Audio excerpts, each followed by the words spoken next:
He sets down the spicy ramen. Zephyr will dig in. Yes, enjoy, mommy. She gives you such a death stare. Just like the Aaron looks so uncomfortable. the stinkiest, dirtiest glare that you've ever seen. Oh, Ying, I think you did it wrong.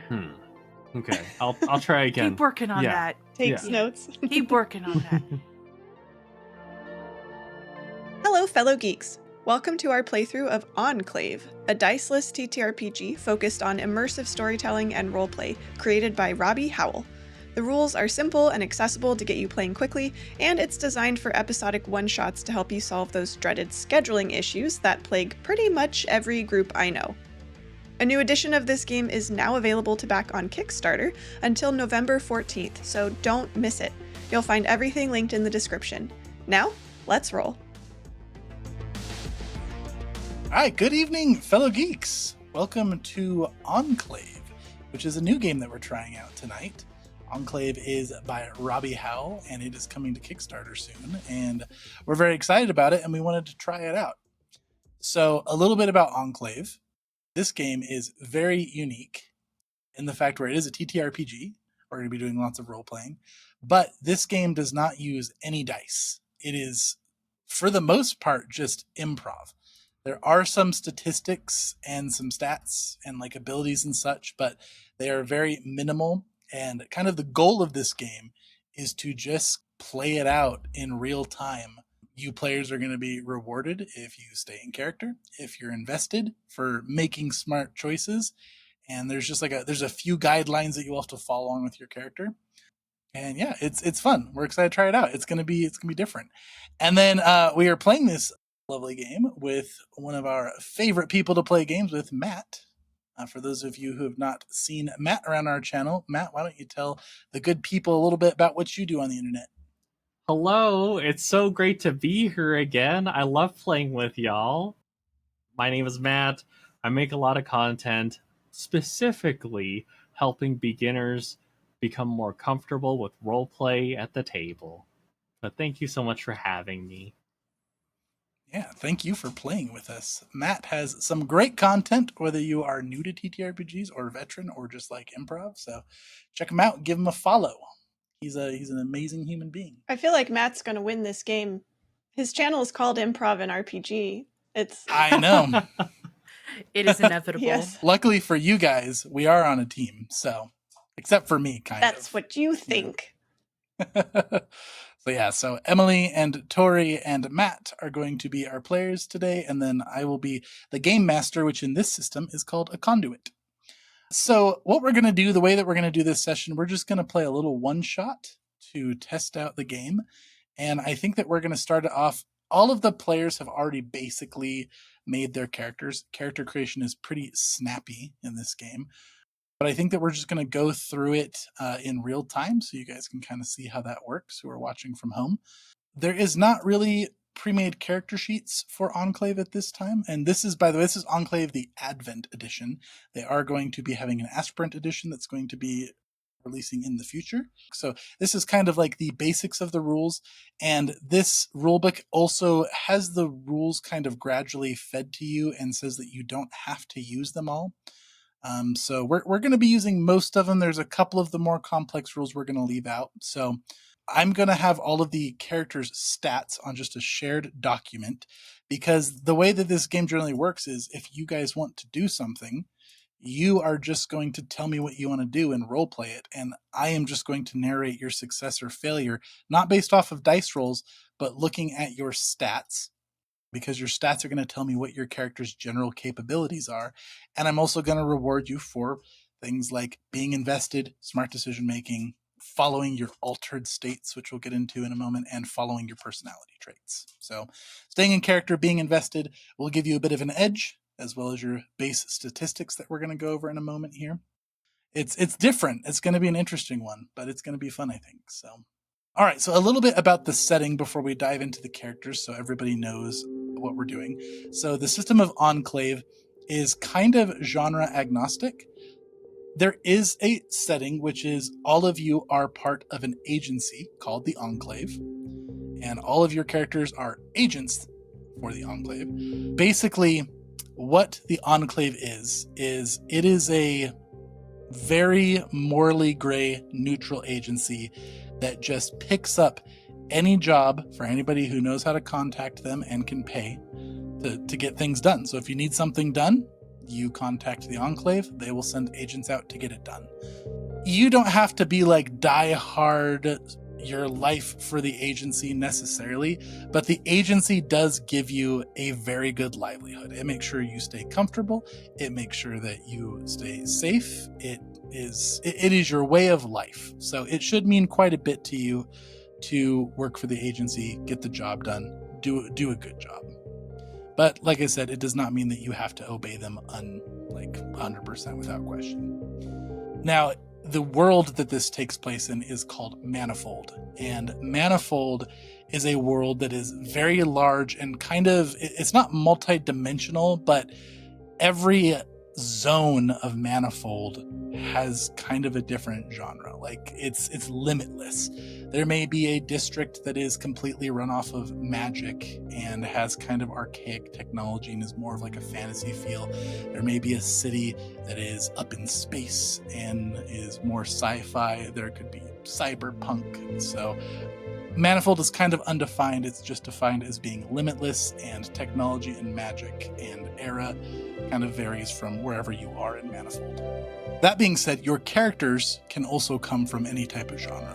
And there's not set districts or genres you have to be from. It is just limited by your own creativity. So as you guys make characters, there are classes, but you can fit those classes into whatever genre you want. And that's the setting, more or less. So that is what we're going to make characters for. You guys are going to make your agents. We're going to assume as we make characters that you guys are a team of agents that works together. You're all partners. You've been on this job for a long time. And if you guys want to say like one of you is new or a rookie or something, that's fine. But all of you should already be acquainted and kind of familiar with what the job is. I would prefer this is not your agent's first job, even if they're a little bit green. So with that being said, let's go through character creation. Now, there are several classes in Enclave. I won't go through all of them, but do you guys want to talk briefly about what classes you picked? Let's start with you, Tori. Okay, so I'm playing Zephyr. She uses she, they pronouns. She is a Thunderbird, which is the class. It's like Thor, I think is the quickest way to summarize it. You know, god of thunder. They actually, it's kind of helpful. They have some examples from myth and pop culture with each class. So the ones they're using here are Zeus, Thor, Storm from X-Men, Raiden from Mortal Kombat. You know, people who use lightning and go boom. Zephyr is, I'm imagining her from like the Mad Max universe. Maybe not literally that, but some kind of post-apocalyptic, that type of genre. Yeah, like wasteland, every man for themselves kind of thing. And she's ambitious, she's aggressive, she prefers acting more than thinking. And yeah, that's Zephyr. Nice. What does she look like? Well, she looks like a biker. Are they kind of grit punk? Yeah, they're like pretty gritty. I mean, for those of you watching, you can see my little very casual cosplay. I've got a spiked collar on. They wear a feather jacket, vest, leather vest kind of thing. It is actually a piece of gear that lets them fly, I think. She's usually in mostly black, got red makeup. Red and black are kind of her colors, and you don't see her really wearing anything else except for the occasional blood or dirt stain. Excellent. I love that. What a badass sounding character. Cool. I think what we're going to do is let's go ahead and let's knock your character build out right now for everybody, and we can kind of see how it goes because it's pretty snappy. Oh boy. Okay. So as a Thunderbird, so there are, let's see how many stats this one. There is 12 stats in Enclave. Vitality, might, resilience, spirit, arcane, will, sensory, reflex, vigor, skill, intelligence, and luck. Every one of those classes has a double boost to a stat and it has a single boost to a stat. And the 2 stats that are boosted are also going to have an associated personality trait. The highest it can go at the start of character creation is a 3. And basically, the way that these work is that a single boost, I guess if you have no boosts, your character is still kind of above average in everything. You guys are incredibly talented individuals to work for the Enclave. So everything that you have is above your average human. And you are all humans, by the way. So if you have no boosts, above average. If you have a single boost, then you are like in the top 10% of individuals at something. You're extremely gifted with it. If you have a double boost, you are like best in the world status. Like there is almost nobody that rallies you naturally at that skill. And if you have 3 boosts, then you are like beyond belief, bordering this, like, I guess actually not even bordering, you're probably into the realm of supernatural at that point. You are superhuman at that statistic. So those are kind of the baselines that I'm going to be following as you're trying to do things. I'm going to be using those benchmarks. So if you want to like lift some heavy weights and show off, all of you can do that pretty well with 0. But if you want to like lift a car, you might need, 2 to 3 pluses for something like that to happen. So for you as a Thunderbird, Tori, you have 2 boosts in Arcane. And what Arcane does is it lets you manifest little novel magic. So it's not as powerful as all of your supernatural abilities that you have, but you can weave some on the spot magic. And it lets you pitch that to me. And we'll go over pitches after we get characters made. And then you also have a boost to Vigor. And Vigor is going to be your proactive speed, which is going to be like, it's basically your initiative. So if you want to try to beat somebody to the punch, Vigor will help you do that. And then it also represents your stamina. That's a good segue into stamina and essence are your 2 resource pools in this game. I'm going to mark them all as green for you guys right now because they all start green. And they will go to yellow and then to red, and then they'll be broken if you go beyond that. It's kind of up to me and the narrative for when those get ticked down. Stamina is going to be when you are, it's just like your endurance. If you're running a lot, if you're in combat for a long time, if you're doing things that would be physically exerting, your stamina is going to get ticked down. Those of you with less vigor are going to get ticked down faster. And then essence is your magical capabilities and your supernatural powers. Those are going to have an essence cost, and that will go down as well as you spend those. And essence is based off of spirit. So for you, Arcane is double boosted, Vigor is single boosted, which is going to give you, Arcane's going to give you the personality trait of ambitious, and Vigor is going to give you the personality trait of enthusiastic. So you will be rewarded for playing to those personality traits. And with that being said, you now have 1 more of the 12 skills that you get to boost, and it will also add the associated personality trait. Yes, and I chose skill, which gives me the Skill. personality trait of confident. So my 3 traits Excellent. are ambitious, enthusiastic, and confident. Nice. The last step for stats is that you have 2 other boosts that you can put wherever you want. The only restriction is that you can't put anything above 3. So you can't put them both into Arcane. Okay, and I did use 1, I did boost Arcane, so I have 3 in Arcane, and I boosted Vigor, Nice. so I have 2 in Vigor. And with those 2 free boosts, even if you put them in one that was already at a 0, it would not give you that personality trait. Only your 3 personality traits. Got it. Okay, so that's it for your stats. So aside from that, the only other things to note is that you have 3 pieces of starting gear. I'll just go through my whole gear list really quick because I kind of flavored everything to match with my genre, I suppose. So I have a feathered cloak, like you said. That's basically a leather jacket with feathers on the collar and shoulders. I have the Talaria, which are the winged combat boots. I have a thunder hammer as a weapon, which is just a metal baseball bat that I channel thunder into. And then my elective gear, I have chosen lightning bolts.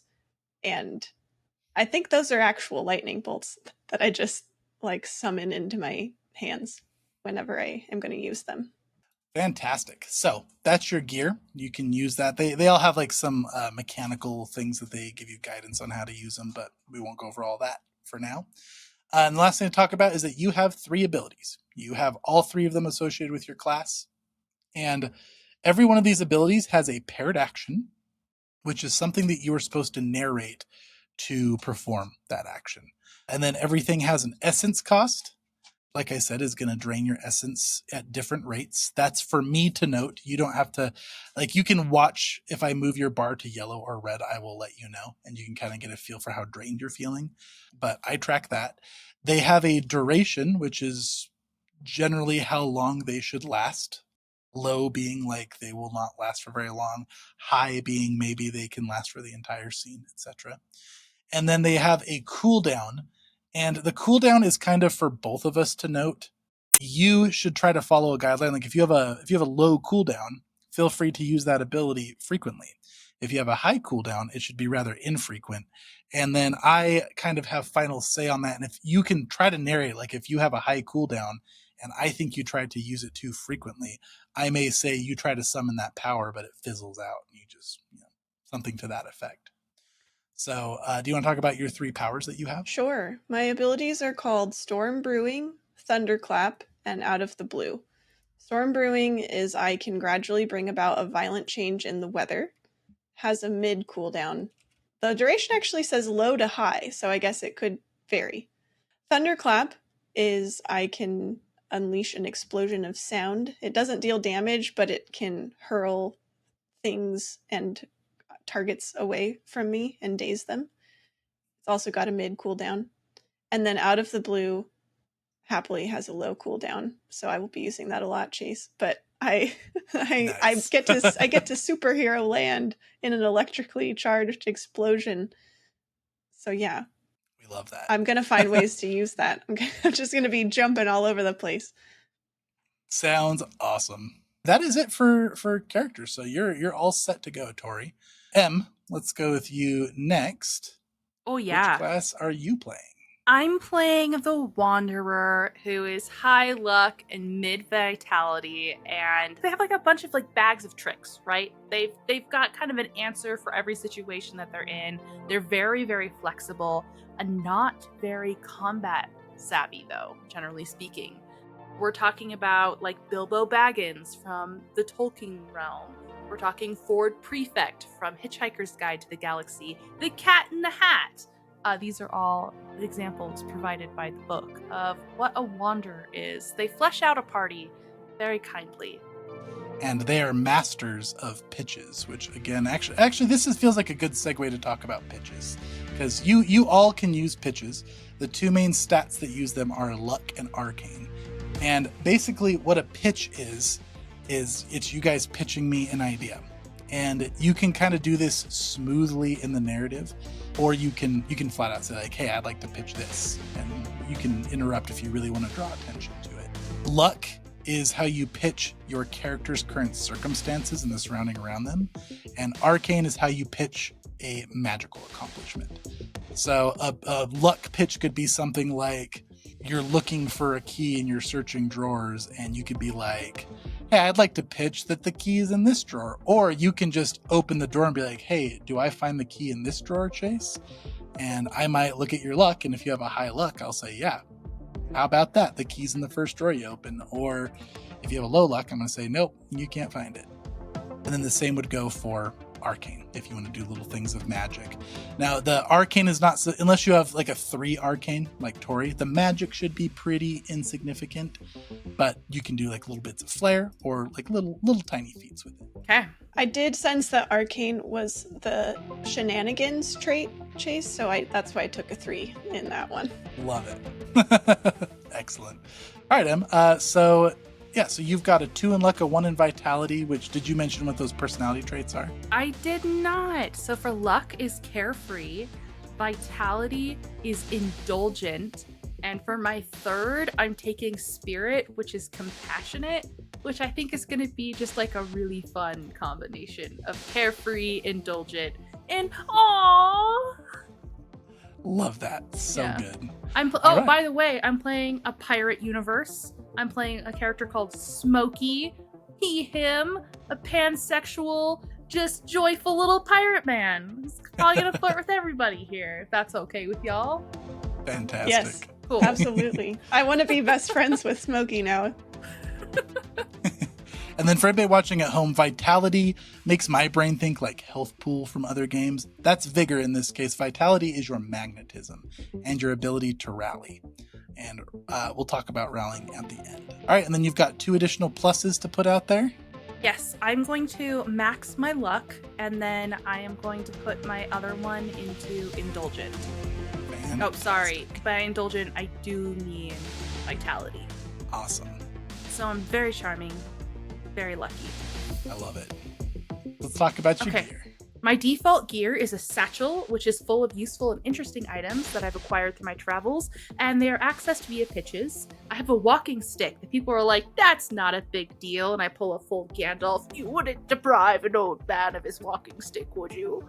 And they're like, okay, you can keep that. And then I have waypoints, which are like 6 little markers that I can leave around that I can infuse with a short message that's like a maximum of 5 words. And any ally that touches it can receive that message. Fun. Like, your butt's looking pretty cute today. Cute. Oh, and the today just gets dropped off. So just Obviously your really butt's bad looking piece. pretty cute. Period. Always. Yes, All the period. time. That's great. And then for my elective gear, I chose Nostrum, which is an unmarked bottle of suspicious liquid. It conveys up to mid-power level of healing to the drinker, and I have to pitch a side effect that will happen to you. And the worse the side effect, the more healing you'll receive. So the cutesy pirate may torment you, so sorry. And you know what? That actually gives me a good segue. It's the second good segue to talk about rallying. So in terms of healing, it can be healing your essence or your stamina, depending on how you narrate it. And basically, as you get lower stamina, right, you should be narrating getting worn down. And it's you're physically getting more exerted. With your essence, as that gets lower, you're getting magically exhausted, which could start as you're feeling like invigorated by the magic and empowered. And then as it gets lower, you might start hallucinating a little bit or having weird unintentional things happen around you.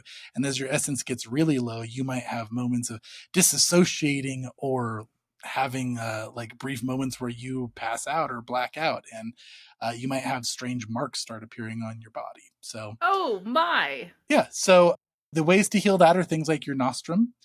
You can take moments of replenishment to try to raise those up by eating a meal, take a breather, doing something where you have genuine rest. Or you personally, for yourself, anybody can do a rally, which is what you use vitality for, and it's called a turning point. And a rally should be a big dramatic moment, and it's where you get a second wind, or you defy the odds, or you shake something off in a physical manner. There's basically the same equivalent for shaking off a magical effect, but that is called defiance, and that's through will. So shaking off your physical injuries or exhaustion is called a rally, and you just basically will narrate a big moment of how you get your second wind or recuperate. All right, and I think, do you want to talk about your abilities? Yeah, I can summarize those. All of my abilities have a cooldown of mid. My first one is Fork in the Road. Guess what might be encountered along a chosen route to receive a brief dreamlike vision about the path, and it has a low essence cost. Ooh, Then I have By the Wayside, which is infuse a found object with a fitting magical power, only usable a couple of times. And by a couple, they mean 3. It's also, yeah. And it can't be for damage. That's like something that's very specified. It cannot be geared to harming people. So like if I found an old incense stick, I could unleash a big billowing cloud of smoke, but I wouldn't be able to like shoot fire from it. Very cool. And then Familiar Face is establish a pre-existing relationship between myself and a chosen NPC, no matter how unlikely that may be. Chase, I hope you have some fun NPCs, or just one that I can bond with. No, they're all boring. Sorry. No! And I think that's my character. Oh, I should probably describe Smokey's look. Yes, please do. Okay. Smokey, bandana, missing eye, a tattered, stripy vest, and a flowing green tunic, laced at the chest with some abundant chest hair flowing forth. He's got eyeliner, he's got jewelries across the fingers, the neck, the ears, luscious locks, a stunning lad to behold. Love it. What a character. Excited to see him in action. Is he smelly? Is he a smelly pirate? A little smelly. Okay. Not smelly, it's musk. Musk. Oh, Natural musk. musky. Okay. Smokey the musky pirate. Some people call me double musky. But not me. So, last but not least, Matt, let's talk about your character. Tell us a little bit about the class you're playing, the genre you're from, and what your character looks like.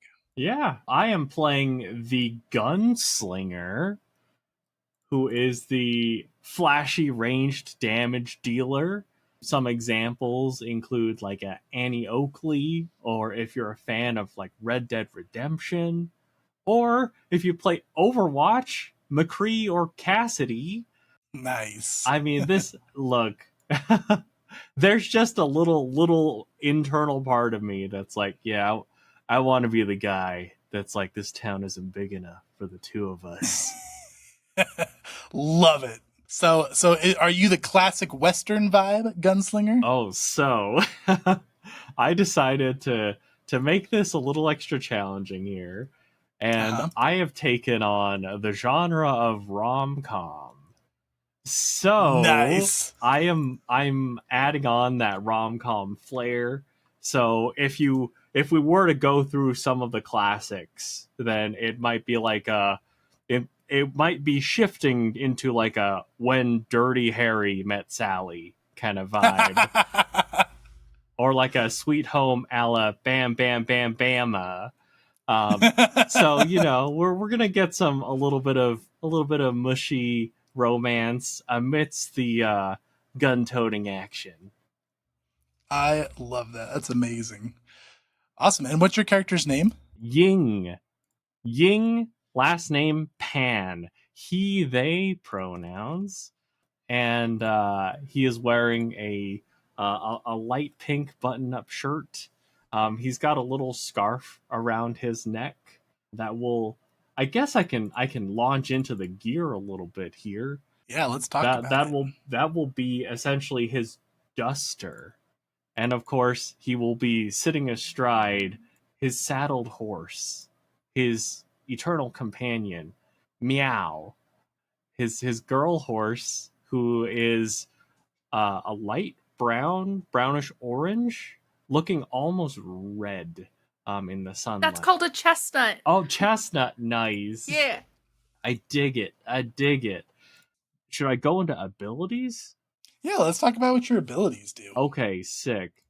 His first ability, which has a low essence cost and cooldown, is Trick Shot, where you can bounce a shot off a hard surface, and the bullet remains intact, and it keeps its momentum. So we're shooting around corners. We're going full Wanted style here. And then we've got Standoff.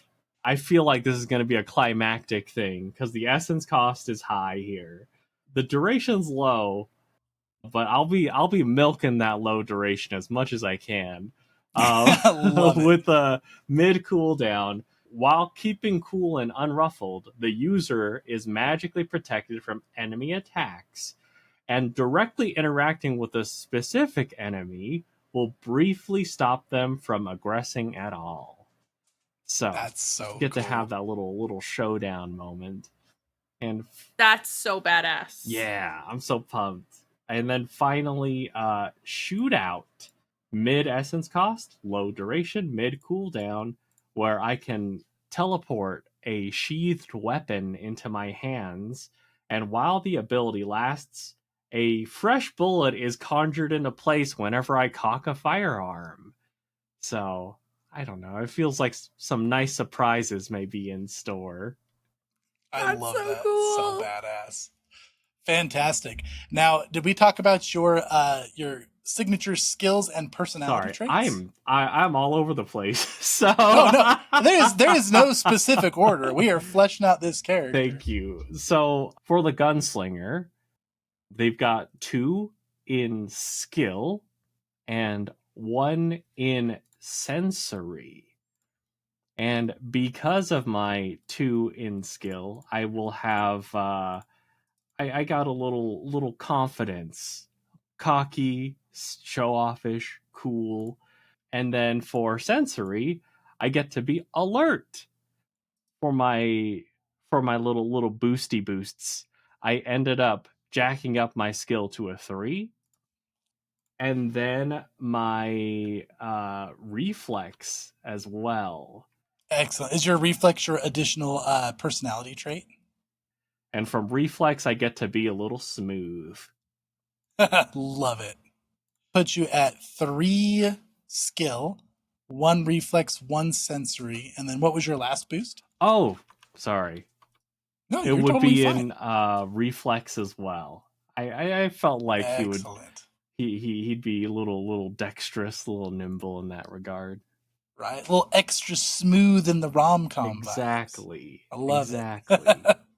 And I mean, that's character creation. We cracked out 3 characters right there. So bravo. And that brings me into my last point. You guys can do whatever you want. I narrate the success or the failure.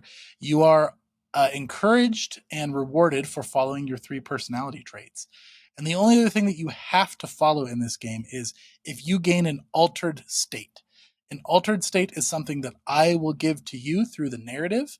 It could be something like you're tied up, or you're unconscious, or you are manipulated by this magic to do this thing. You should follow your altered state. Sometimes they may force you to follow an altered state, and the better you role play into it, the more you will be rewarded through success in the narrative as well. So defiance can be a way to break out of some of those altered states that are magically bestowed upon you. And with that being said, are you guys ready to jump into it? Yes, I've and been ready, Chase. Let's go. I've been here, ready to game, with Smokey in my heart and a terrible accent locked and loaded. Matt liked my joke. Yes. Fantastic. All right. So, the way that this works in the Enclave is all of you are living comfortably, and you get to do your own thing until you get your next mission. And your mission comes in through mission briefs that are received. However you get your messages, all of you would have gotten your mission brief, which is to meet at Enclave headquarters, which is standard. That is always where you meet for your missions. And what you are doing today for this mission is you are supposed to meet with an individual by the name of Aaron Vey in the town of Nexus City. Now, they have some information about Nexus City in your mission briefing, which is that Nexus City is a metropolis where there are towering spires that hum with neon energy powered by arcane. So it is, for genre, for you guys, this is kind of a city that is a mixture of fantasy and cyberpunk. So people will modify themselves through a mix of magic and technology. The city is very bustling and busy. There are hover cars, there's a lot of traffic, there's high population. Magic is kind of a ruling force. The people who control the magic control the technology as well, because the technology is powered off of magic. And there are several big corporations that tend to gather people of magical competency to try to keep it within the corporations. So you're heading to Nexus City to help a client by the name of Aaron Vey find his missing sister. So your primary mission is to find out what happened to Aaron Vey's sister. Your secondary mission is to get her back to him alive. And those are the only 2 missions as for now. You may be given more along the way, but that's what you've got to start with.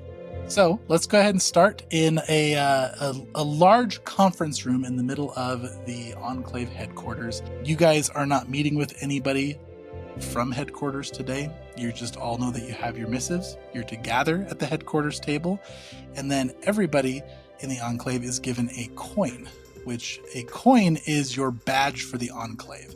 It is just a circular stone coin with kind of a black floral pattern in the center of it. All of you can see it always. Nobody else can see your coin unless you choose to reveal it to them. Your coin is how you will activate to teleport into your mission, and whenever you need to leave for your mission, it is also how you will port out. So let's go ahead and start to all of you guys. Let's narrate as you guys all gather for the first time in some time for a job around the large stone table in Enclave headquarters. Smokey has been flipping his stone coin across his fingers just like over and over and over again. And as we're just about ready to get started, it flicks off of his finger, rolls across the floor, and drops down into a grate. So he has to kind of like awkwardly get up out of his chair, sidle past everybody, drop down on the ground, and is like belly down fishing in the grate for his coin. Oh, sorry. Sorry about that. Ying would probably, like, noticing this coin has dropped down into the grate, he's gonna go to assist. And I imagine that when we meet, we, like, both touch hands a little bit as we try to reach through the grate. Hi. Hi, I don't think we've had the pleasure of meeting.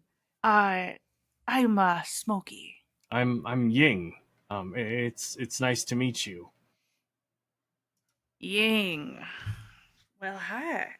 And why is it, Ying, that we have not run across each other before? It seems like a dying shame that we haven't managed to fall upon each other's presences. I don't know. Are you on Cinder? No, the ever-loving Isles for me. Oh, I've been swiping and I haven't run across you yet. Well, we should mark the calendar, for this is a momentous day. You feel a presence looming over the both of you as you're crouched over the vent. Shit! And Zephyr is standing, metal baseball bat slung across her shoulder, just holding it with one hand. Is the mission down there or what? Oh, sorry. Oh. We were just getting a coin. That's all it was. Just getting a coin. Smokey is going to look from combat boots to sharpened necklace and rouged eyes, jaw just dropped. Did they just find the hottest creatures and throw them all into one group? This is unfucking believable. Zephyr just cocks an eyebrow at you. So I kind of dropped my coin down here. Starting off strong then, I guess. That's good. Oh, Ying, did you see that? She's funny. What'd you say your name was, love? The name's Zephyr. Zephyr. Okay. I'd like to know her. You got jokes, I see. Oh, you know. Sometimes they come to me, and sometimes they fall flatter than a pancake. What do I call you? She nods at Ying.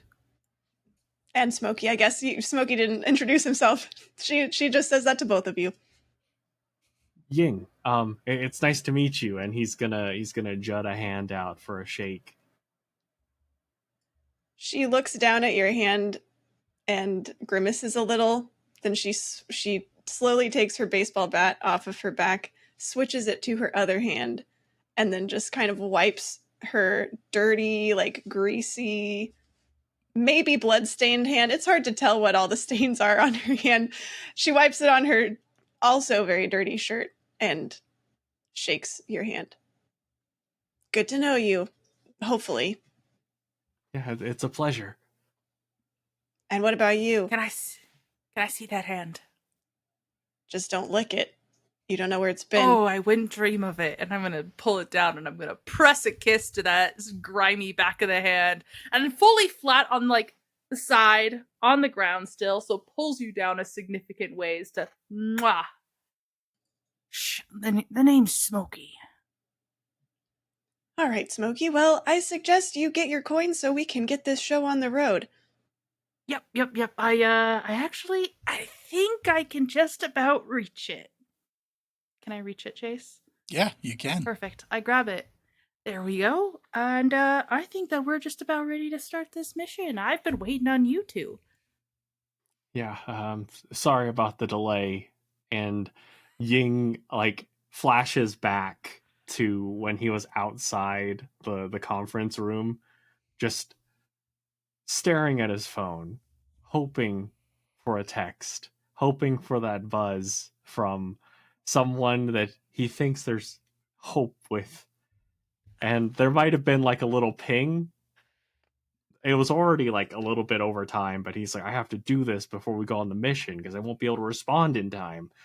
But he gets the ping and there's hope, but it cuts to disappointment when he sees it's just $5 pizza night at Pizza Pals. And he sighs and goes back in, but he flashes back to that, remembering that's why he was late. And he says, yeah, I'm sorry. The tragedy. Don't apologize. Yeah, It's why'd for you have to do weaklings. that, Ying? I'm sorry? No, that's not. See, No. That's the reverse of what Zephyr's going for. You got here, Ying, right when you were supposed to be here and let me witness you in all your glory. Thank you. I appreciate it. Well, I can tell you what's keeping us late now. It's all this senseless yapping. Can we get... My bat's getting hungry. I need to smash some faces or something. Can we go? Well, a firecracker. Let's go. Hop up to my feet. Hold up my stone. Activate it.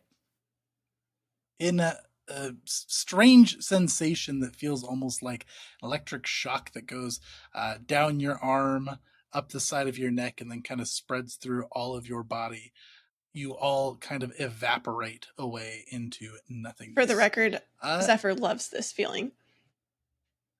I bet. That's awesome. And you guys apparate into a whole lot of noise that was not there prior. You feel kind of a chilly outside air brush across your neck as you appear again in the middle of a crowded street. You hear honking, but not from a street behind you, but it's up above you. As you guys can see that there are hovering cars that are buzzing overhead. There's people driving recklessly up in the sky, honking at each other, causing traffic jams. And on the street around you, it's just bustling with people. There are people that are walking by you, brushing past you. The vibe here is a lot of kind of punk-like jackets. There's a lot of mohawks. You see a lot of augmented prosthetics like middle arms or legs or prosthetic cybernetic eyes.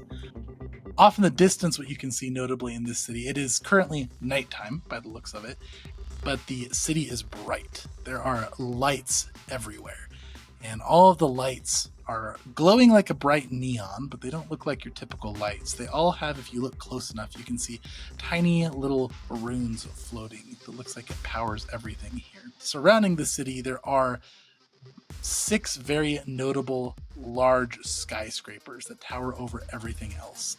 They just look like big black obelisks that are lined with different colors. One of them is blue, one of them is yellow, one of them is green, etc. They pulse with these colors, and it's strange. They kind of do so out of sync. They don't flash at the same time, and you can kind of notice that every time one of them flashes a color, it seems like the scent on the street changes. It's like they affect the entire city as a whole. The building that you seem to be in front of, kind of a little hole-in-the-wall looking place in front of you, there is a neon sign of a ferocious looking dragon with a large bowl sitting in front of him, and with its claws it's scooping up a bunch of noodles into its mouth. And the sign reads the Iron Lantern Noodle Bar. You guys can see on your mission brief, this is where you are to meet your contact, Aaron Vay. And there is a picture on your mission brief of this individual. He is a bald man with a lot of different facial tattoos. His jaw is missing and replaced with a metal prosthetic jaw. He's got some very weathered looking skin that looks like it's been affected from a whole lot of vices. And in the picture, he is wearing a pretty rugged jacket with no shirt underneath. Oh, my Lanta. Okay. This is my kind of place. So, I don't know about you two, but I have personally never met a bad noodle. And I think that we should probably get a few bowls while we're inside. Yeah, I could go for some nudes. I'm willing to share. Oh boy.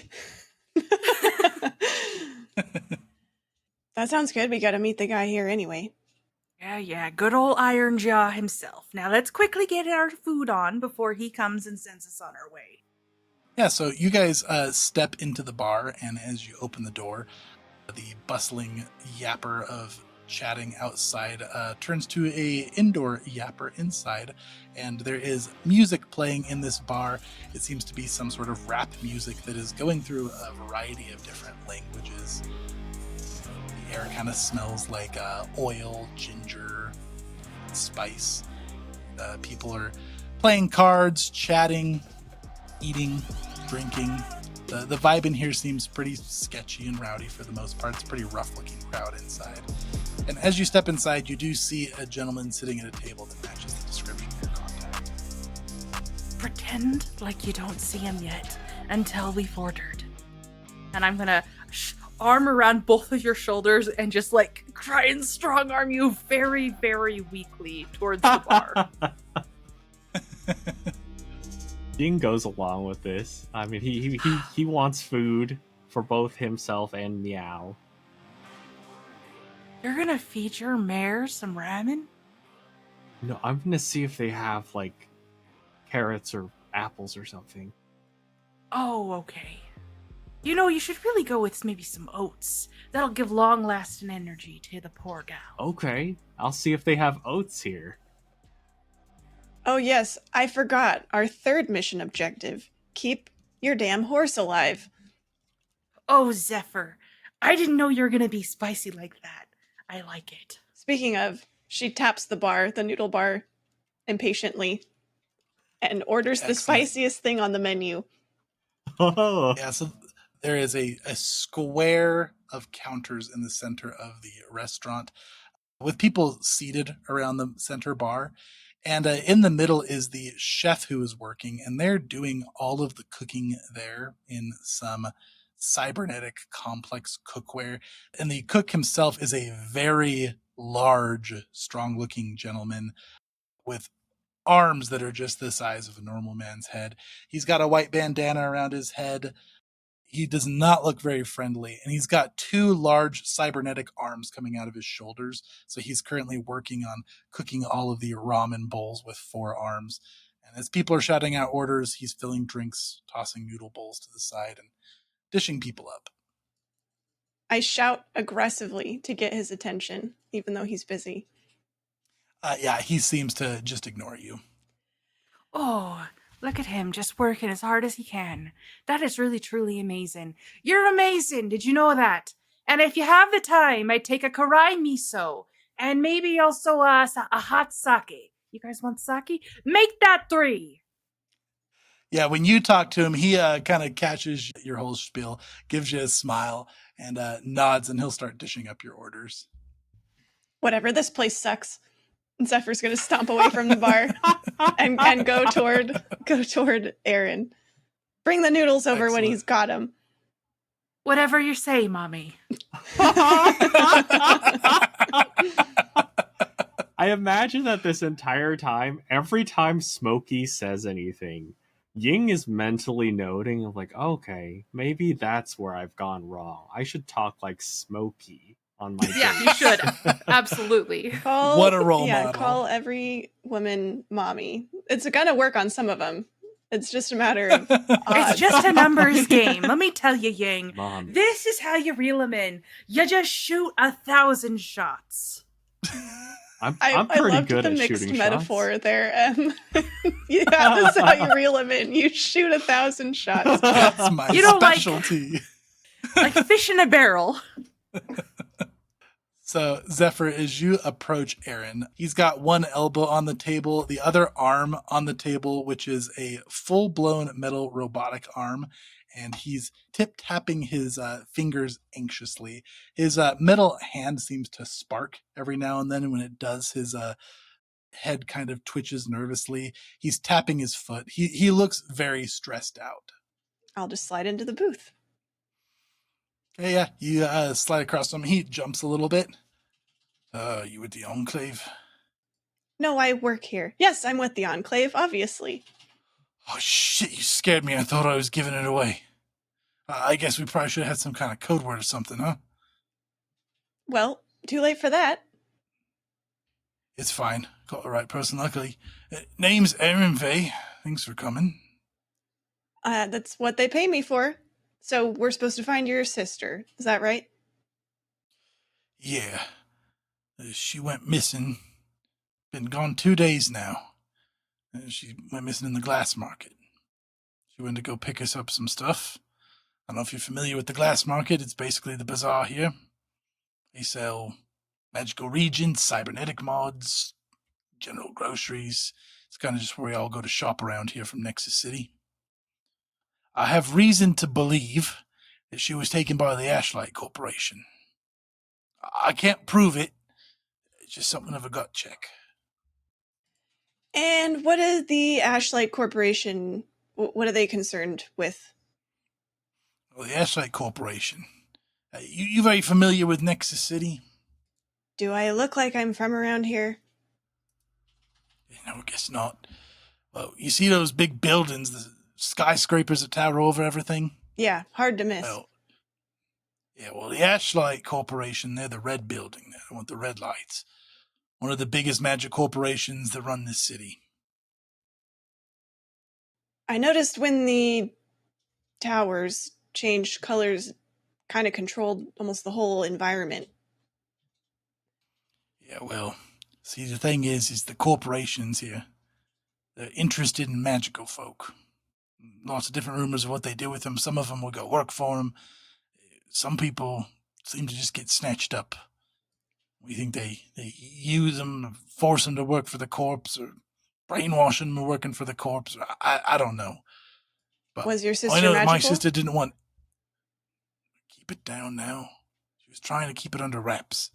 We did a real good job of it, too. Didn't let anybody know. But, you see, I almost got mugged a few nights back. She used her powers to save me. Next day, she goes missing. I don't think that's a coincidence. And it weren't the muggers because she put them in dead. Don't tell the cops about that. So, you think there were other witnesses, or is it the they're always watching kind of vibe around here? I think they got a sense for it. Hmm. I don't know. Nobody knows. They're real tight-lipped about their secrets. What's the nature of your sister's powers? Destructive. She sounds nice. She can look at things and just... He grabs a napkin and crumples it up and drops it. Crunches them up like that. It's real gross when she does it to a person. That doesn't happen unless it's absolutely necessary. Okay. And you weren't lucky enough to inherit any of those genes? I mean, I was lucky enough to not inherit it. Yeah. Okay. I don't want to work for those corpos. Sure. Got a soul. Well, looks like our noodle order is coming in. I'll flag my companions down.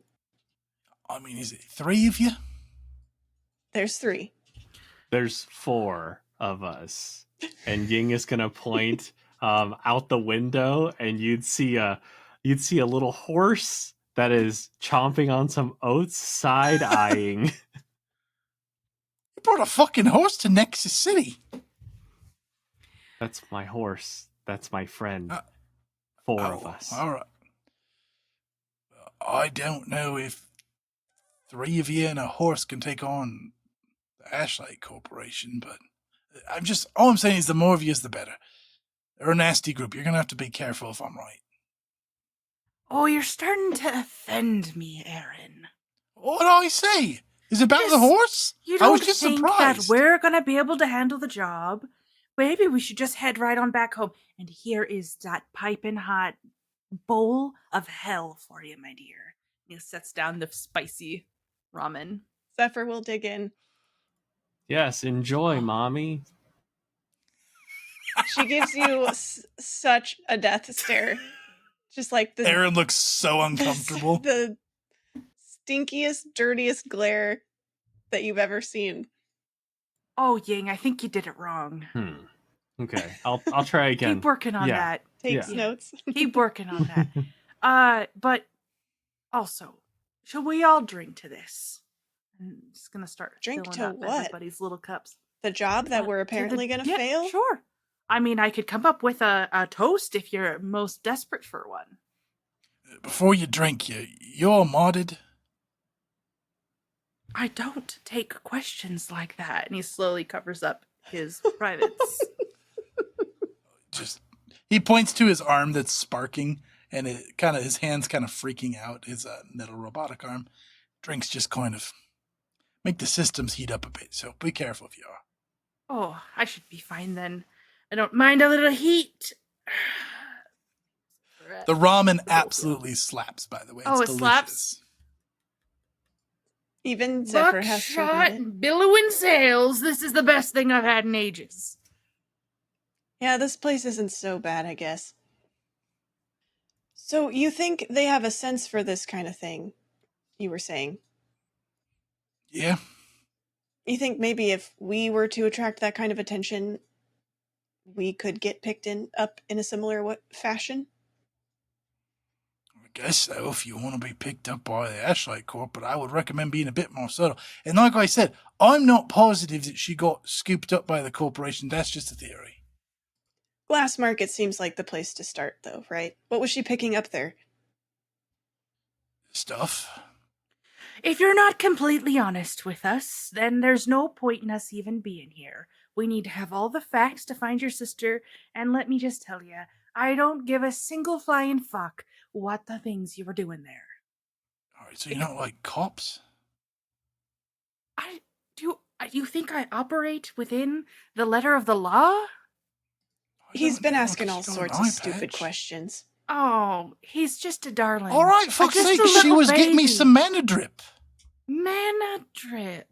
Is it because you want to have big cool powers, or does it, improve your man's drip? Wow. You Never just say kinda that noticed again. Russ. Sorry. It just proper fucks you up. Got it. All right. So just basic then. He's not. That stuff's not basic. Why weren't you going and getting it yourself? Because I can't crumple people like a piece of paper.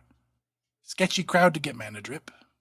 Hey, and what is your sister's name in the first place? What does she even look like? Do I have a description or to ask people, or am I just sort of wandering around saying, Aaron Vay's sister, where are ya? Sure, her name's Raina. Raina Vay. Yeah, you got it. And what does she look like? And this Uh, is like all around slurping noodles. He's gonna eject like a little data pad from his wrist, and he'll pull it out and slide it across the table. It's like a little digital ID that shows a picture of her. She looks much better put together than he is. She looks quite a bit younger, maybe like in her early 20s. She's got some caramel skin, bright green eyes that maybe look a little bit unnaturally green. She's got curled short hair. How does Ying react to this picture, Mr. Romcom? When he sees it, he just kind of lightly whispers, "Mommy." Oh my. Hey, that's my That was sister. it! That was it right there! Good one, Ying. And I No, it kick you under the wasn't. table. What does she like to do for fun? I'm not going to tell you that. I'm paying your corporation to go find my sister. It could be useful Not to information call her to mommy. find her. I don't know. She likes the old mana drip. You sound like a real concerned brother. I'm going to keep this. I'll take That the was data it. chip. I brought it for you. Listen, her dealer was Madame Ruvia. She goes by the street oracle out in the glass market. She sells tarot cards. That's just the front. All right, well, let's go talk to Madame Ruvia. And just through this whole time, Smokey's just been nonstop drinking sake. I don't know if anyone else has been drinking with Smokey, Yeah. being kind enough to refill his cup. I haven't been drinking as much as Smokey, but Zephyr will join you. All right, well, if we know where to go with this glass market, then we should probably be on our way. And it was just so nice to meet you, Ironjaw. Yeah, I really appreciate what you're doing. I hear good things. You're highly recommended. Please don't get yourself killed. Find my sister. Don't get her killed. Well, I know that's I'm a kind lot of a of shit brother, but requests. she means a lot to me. It's a lot of requests, but we'll see what we can do. And just so you know, and Smokey is standing up from the booth, this is all on your tab. All right. Have a good one now. Oh, your agency's so expensive already. Already walking away. So Zephyr and Smokey were both drinking. Ying was not. Ying Oh. probably was going to, and then he gets a whiff. And he's like, I shouldn't. I can't. I can't handle this. He's got to aim. Excellent. He's got to aim his gun later. That stuff was pretty potent, and given that you two both have no points in resilience, I'm putting your staminas down to yellow. Okay. So you guys leave the bar. You weren't feeling it as you were drinking, but as you get up and start moving, you feel it in your head a little bit. You feel a buzz, tiny bit off your game. Oh, that's the good stuff. I'm gonna want to get a bottle of that to take home. Yeah, well, let's march over to the glass market. Zephyr is... My character trait is confident, and I think that this sake has only added to the confidence. She feels 100% certain about where the glass market is, and she will walk in that direction. Actually, Excellent. it You doesn't know seem what? like people... Does it seem like people walk around here? Or I know there are flying cars, Yeah. but okay. Yeah, a lot of people are walking. The streets are very busy with people walking. It looks like the flying cars, like when you see people kind of through the windshield, they're wearing suits or nicer clothes, so it looks like maybe that's for the rich. Okay. Maybe I'll get a vantage point. As Zephyr is blindly leading you in a direction, she's walking fast, and then she just starts walking as if she's walking upstairs, but just into the air. Oh, sick. And she's gonna try and climb up a little ways, Jace, just to see if she can tell where this glass market might be. Yeah, as you're climbing up, a car that's flying kind of low, looks like it overestimates maybe hitting you and like swerves up and honks at you. I'm walking here! I'm trying to walk up there, and on the ground, Smokey is like lifting up big steps and not hitting anything like you are. Yeah, so as you get a vantage point up there, you can see that there is kind of a square, open area of the city where you can see there's a bunch of booths and everything set up and a lot of little shops on the sides of buildings. You can imagine that's probably the glass market. Okay, from up here, I'll point, say, 2 blocks that way. See ya. And then I'm gonna open up my vest a little bit, and the feathers on the collar and shoulders furl out a little bit, and I'm just gonna glide over to the glass market. Fantastic. All So, right. Ying, Yeah. how would you feel about doubling up on your old mare over here? I mean, if she's cool with you. Oh, why wouldn't she be? Horses love me. I used to work with horses before I turned to a life of the sea. Okay. I'll give her. Oh, well, let's see it. And what's her name again? Meow. Meow. Mm-hmm. Meow makes so much sense for this beautiful lady. And Ying is going to try to coax Meow over to allow Smokey up. With ease, Smokey will mount up and then promptly fall off the other side because is drunk, laughs on the pavement before dragging himself up more carefully on top of Meow. Are you okay? I've never not been okay, if we're being completely honest. All right. And it's like Ying has just like a little bit of jealousy in his heart, thinking about, I wish I could live like that. And then he mounts up behind Smokey. Oh, I like it like this. I'm just gonna lean back on you and take a little snooze. Oh, go ahead. Sure enough, he'll tip his head back onto your shoulder and sleep on the way to the glass market.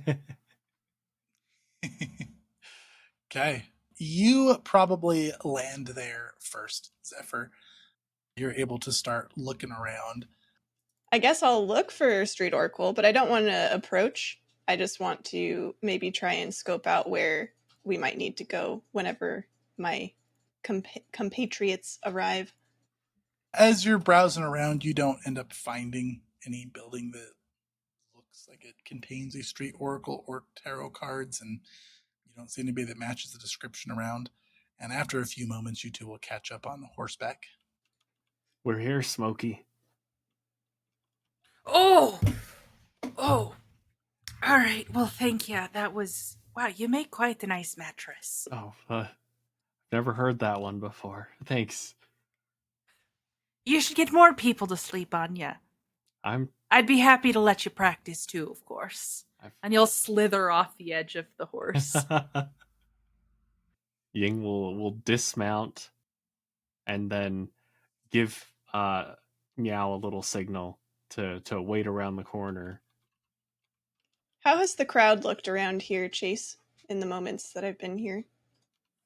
So as you're looking around, the crowds here are pretty rough and dirty. Like they look like they're a pretty rugged crowd. You see people get into fist fights occasionally along the way. Doesn't seem to be any law enforcement nearby. You see some people with weird little discs that have flashing neon runes that look like they're flowing up into their noses, and their eyes are making like weird static animations as if their eyes are becoming a television screen.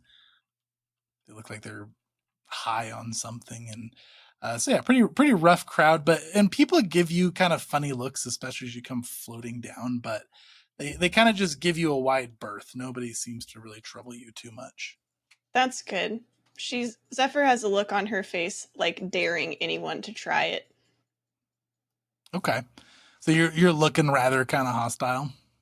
I'm just like mean mugging. I'm not trying to pick a fight, but it's more like prevent a fight. Yeah. Ooh. You don't want to mess with me? Like, yeah, exactly. Zephyr won't start something, but they will finish it. So as you guys are riding up and you see Zephyr just ahead, you'll see an individual slowly approach Zephyr. He's kind of like hunched over and tilts his head to the side and kind of starts moving towards you a little bit slowly. Hey, it's a nice jacket you got there. I know. That's why I wear it. You're going to hear like a weird whirring sound, and you hear a clink, and looks like a tail pops out of the back of this guy's vest, like a metal cybernetic tail starts whipping around. Think you want to maybe part with it? Think you maybe want to back I think off? this guy wants to give you his tail for your jacket. Yeah, I want to give you my tail. Straight into your throat. And what this is? Newest model. That's funny. I've never really upgraded. Zephyr slings the metal bat from off her shoulder. I find the classics just really do the trick. I'm only going to do this if he makes a move toward me. I'm going to right now I have my bat, and it's probably Smokey and Ying. You guys can see that they're just the most subtle little arcs of electricity dancing up and down the metal of the bat. Zephyr just takes a half step toward this guy, still kind of daring him, but seeing if he's going to back down without her making a scene. This guy seems kind of twitchy, and he eyeballs each of you individually. Then goes, eh. He's gonna turn away from you and kind of like slowly saunter away. But then his tail is gonna crack backwards behind him and like start whipping right for your neck. Oh, okay. Then I will use Thunderclap. Okay. Tell us about Thunderclap. Yeah, so I swing my bat and I just slam it into the ground. Yeah, like a pickaxe. And it explodes with sound, just a crash of thunder. And it hurls this tail and the man just into the stall. I'm going to say he knocks through 2 separate stalls before he settles down and probably hurls away the couple stalls on either side of Zephyr as well. It's just this huge pulse of thunder, and Smokey and Ying, your ears are probably ringing a bit. It's just incredibly loud and definitely not subtle. But that was never Zephyr's character trait anyway. So, but yeah, she hurls him away and she says, I guess that guy was as dumb as he looked. As he goes flinging away, he kind of rolls as he hits the ground, and he starts making pathetic little whimpering noises. And you can see some cybernetic like fingers grow out of his hands to make almost like clawed hands, and he goes running away on all 4s. Hey, Ying, Yeah. that's another time you could say it. All right. I missed my chance. I'll remember. Yeah, we're past the moment. Yeah. Just wanted to give you the coach in, that's all. Thank you. I appreciate it. Somebody that was passing by is gonna see that and turn towards all of you. I don't know if you're gonna let him get away. That was one of the wire rats. And what does that mean exactly? Well, they're pretty. They're a gang. Lots of them. He gets away, you're gonna have problems. You can come The back wire for you with a lot of them. Okay. Well, Ying, maybe you should take him out from afar. Ying is gonna try to find like a little straight shot, and I imagine I'm gonna pitch something, Chase.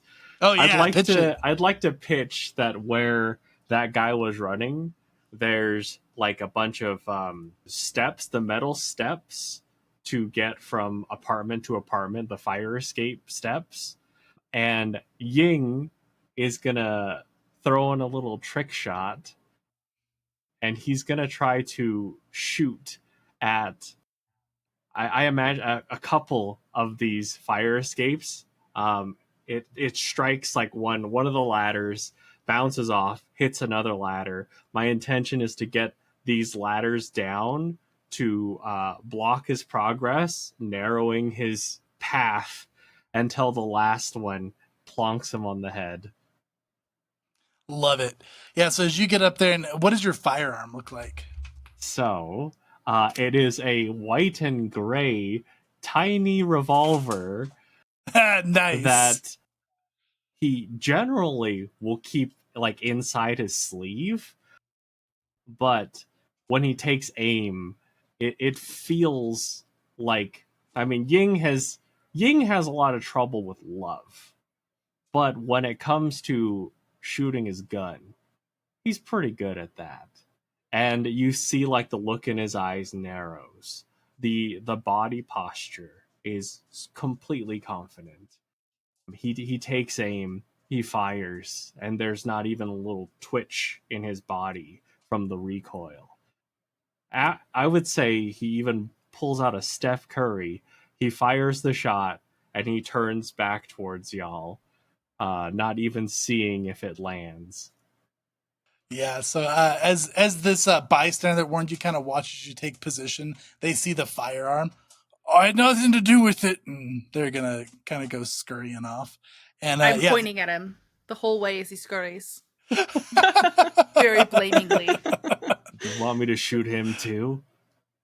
Oh no, I just wanted to give his tail a ruffle. And yeah, that shot connects. You're wanting it to drop down and block his path there? Yeah. Yeah, it does that, and he goes crashing into it, and you can see all of his cybernetics start to spark and get tangled up with this as he makes a whimpering sound. Tangled up in the street. How far off is he? He probably got like just a little ways off, but I mean, you can all still see him. Well, now that he's been knocked down a peg or two, he might know something. But isn't he gonna warn those wing rats or whatever they're called? Not if we get to And him then- first. Oh, well, go get to him then, I guess. Well, why don't you go stumbling after me and catch up when you can, Smokey? Why don't I just go find this Madame Rovia while y'all are doing that? All right, I looked around, I couldn't see anything, but maybe that one eye of yours will be more perceptive. I'm actually really good at ending up in the right place that I'm supposed to be at. So you go on, throw out some blood and mayhem, and just round up with old Smokey later. Okay. Mwah, mwah, don't miss me. Ying, are you with me or the drunk? I'm Zephyr says with as she you. noticeably sways because she's also drunk. I'm with you. And I imagine that Ying is going to do like a light whistle, and then you hear the clip clop as Meow comes up, and Ying is going to mount up, and he might offer a hand to Zephyr.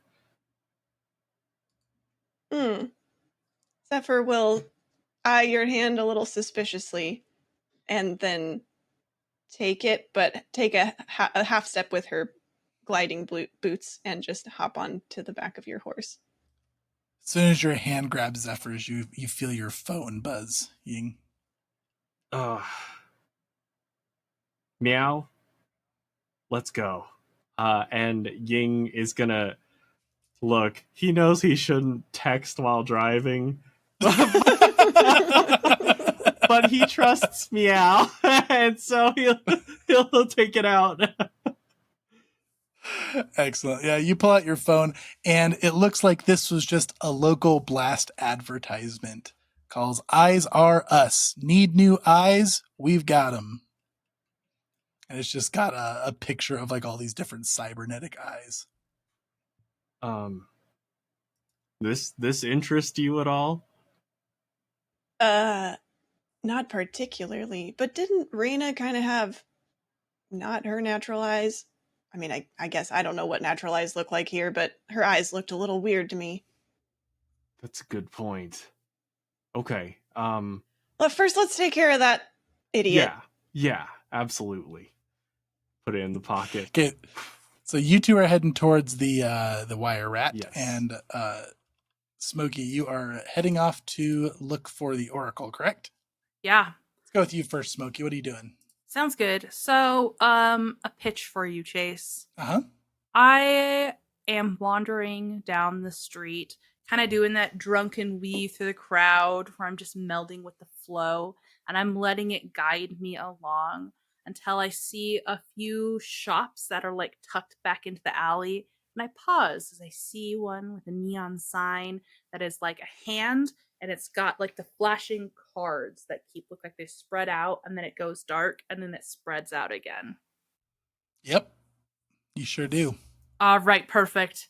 Walking down the alley, Smokey traces a hand along the coarse concrete until he gets to the door. And he pauses for a second, his one eye falling shut, as I would like to use one of my abilities. Okay. Fork in the road.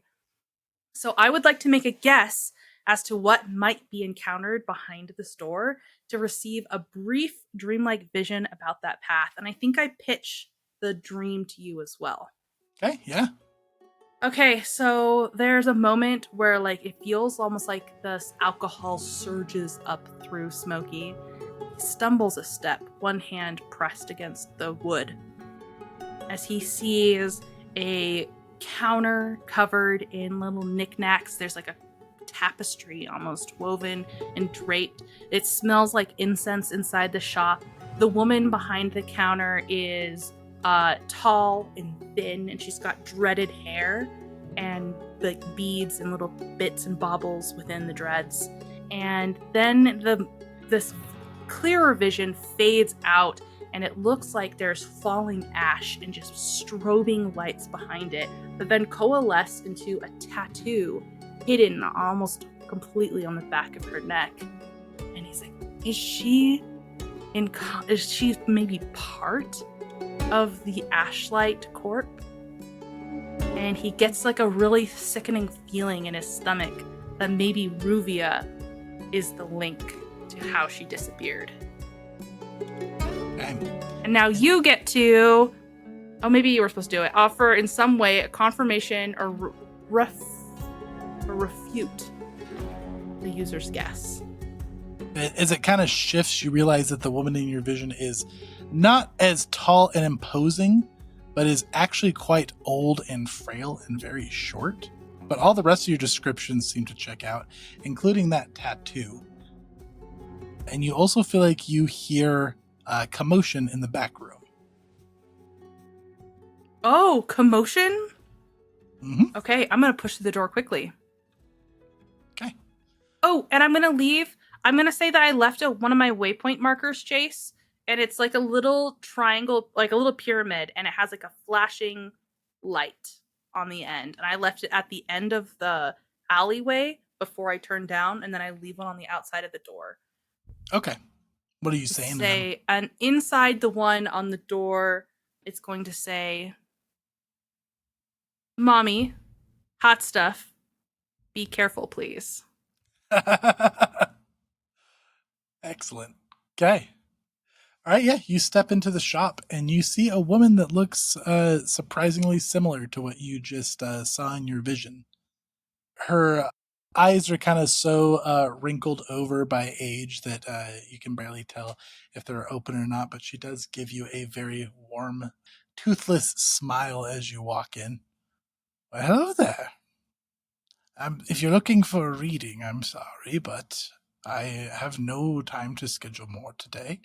But if it's a product you need, then feel free to peruse. Oh, I did really want to try that man drip you've got. Mana drip? I don't sell any of that here. That's highly illegal. Oh, of course, what was I even thinking? How absolutely rude of me.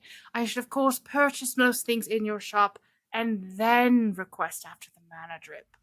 And it's mana drip, not man's drip?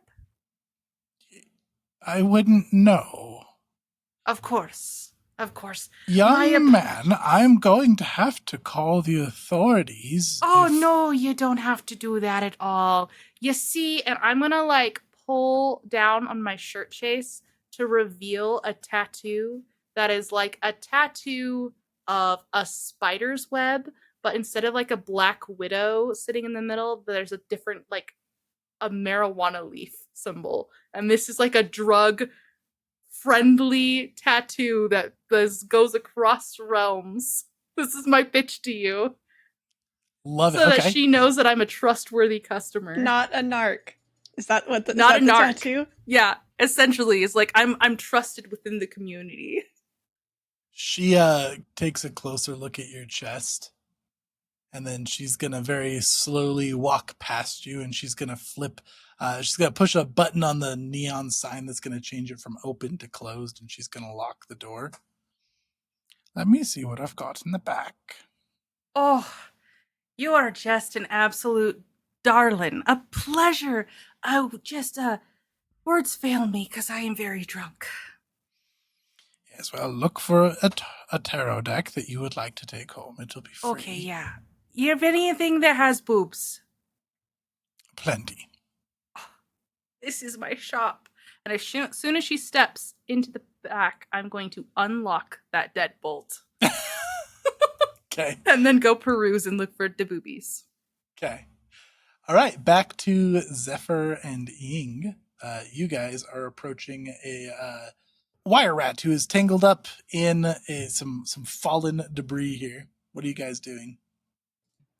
Zephyr hops off the horse and gets ready to approach this guy. She's doing the, hitting the bat in her hand kind of thing in a threatening way as she stalks up to this wire rat. Yeah, so as you step up, he starts to panic. You caster bitch! Get away from me! Chase, these cybernetics, they run off of magic, but do they have any electric components that I have been able to? Yeah, they're kind of a mixture of like magic and technology. The electricity is typically powered by magic, but it does become kind of pseudo circuitry. Okay.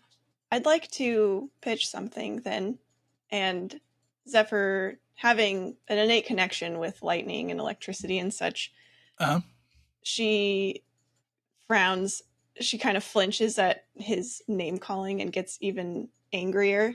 And she stops swinging her bat and instead just brings her hand into a fist.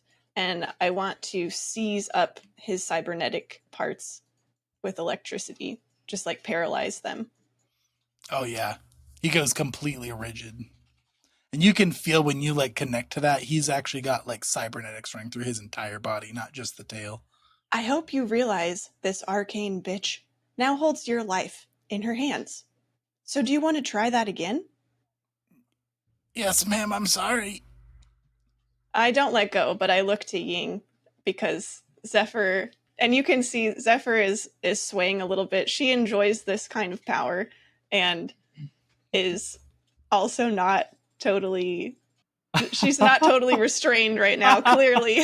So she looks at you for you to maybe ask some more reasonable questions. I imagine, like, in the process when Zephyr was advancing upon this wire rat, in Ying's perspective, everything just kind of like slowed down, and like romantic music starts playing, and Ying's just got his mouth agape until Zephyr acknowledges him, and then he's like, "Oh, yeah, You do good? you know? Sorry, do you know anything about Aaron Vay's sister?" Who are you? I mean, what are you like? You don't look like you're from here. You don't want to get mixed up in that. We're asking the questions. I sort of give a little jolt of electricity as I'm holding on to, give him a little shock. Yeah, what of it? What do you want to know about her? Where is she? You gonna let me go if I tell you? Maybe. If you tell us, and if you apologize for calling my friend here a bitch, and if you don't tell anyone else about us. That's a lot of asks, guy. Hey, I've got a lot of bullets, guy. You're the one who shot me?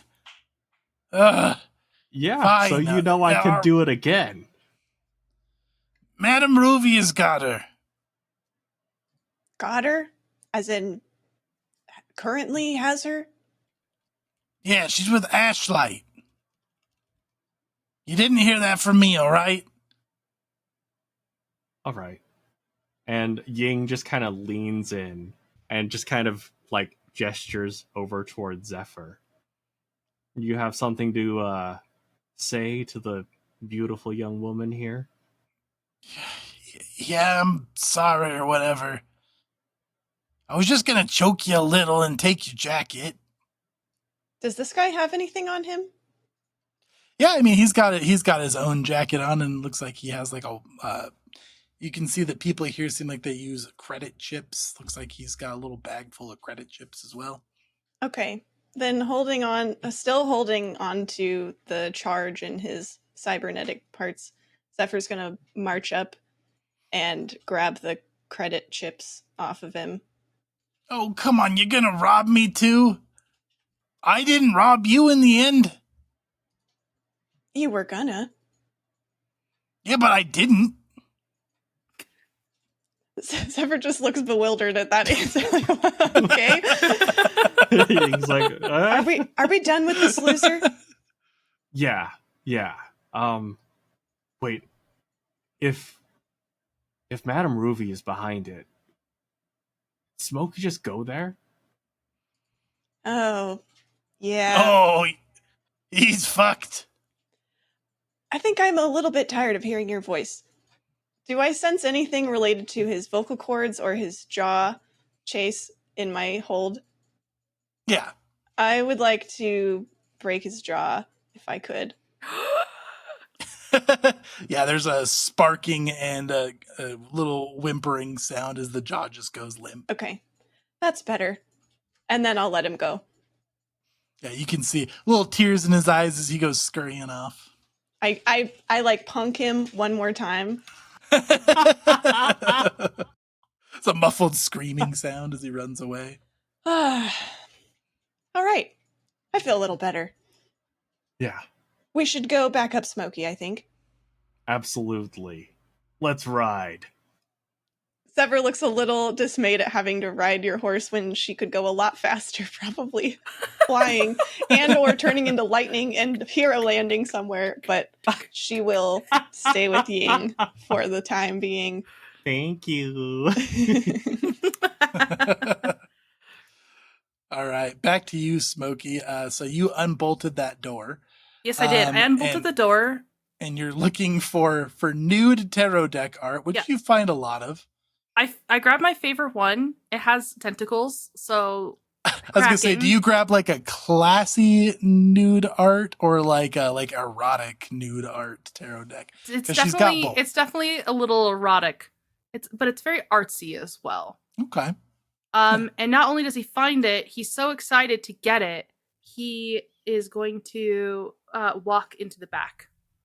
Oh, you're going to walk into the back? I'm going to walk into the back. Oh, I found the perfect one. So, and I want to catch her mid-act of something atrocious. So as you go to step into the back, you open that back door and there is a very tall figure that you like almost bump into his chest.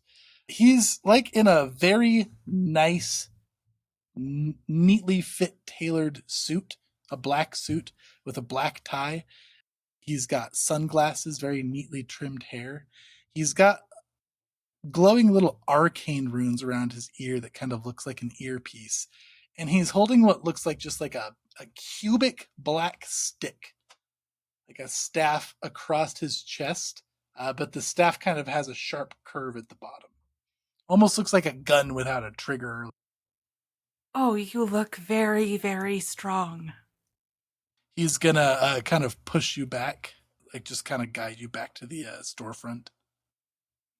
Smokey audibly squeaks. It's just like boots sliding, slowly being pushed backwards, very stiff, clutching this tarot deck with both hands. So, I guess that means that Madame Ruvia doesn't want company in the back. You'll hear her voice as she comes through the door as well. No, nobody's welcomed in the back, but actually I was just coming out. This is the gentleman that deals the mana drip. Oh, I'm not sure. Madame Ruvia, I would really rather prefer to work with you if that's all right. Oh, I don't administer. Just open wide, dear. Oh, I don't know.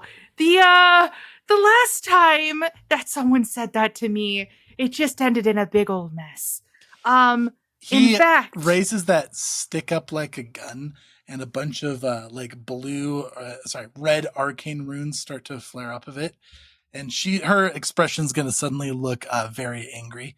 You Enclave bastard! Mommy! And what are you gonna? what do you do? I shriek from my mommy and I get small. Jeez, can I superhero landing? Yeah, with your luck, I'll let that mommy have the perfect time to summon Zephyr. We are passing on Meow, where we just catch sight of one of the waypoints, whatever you've put outside. Yeah.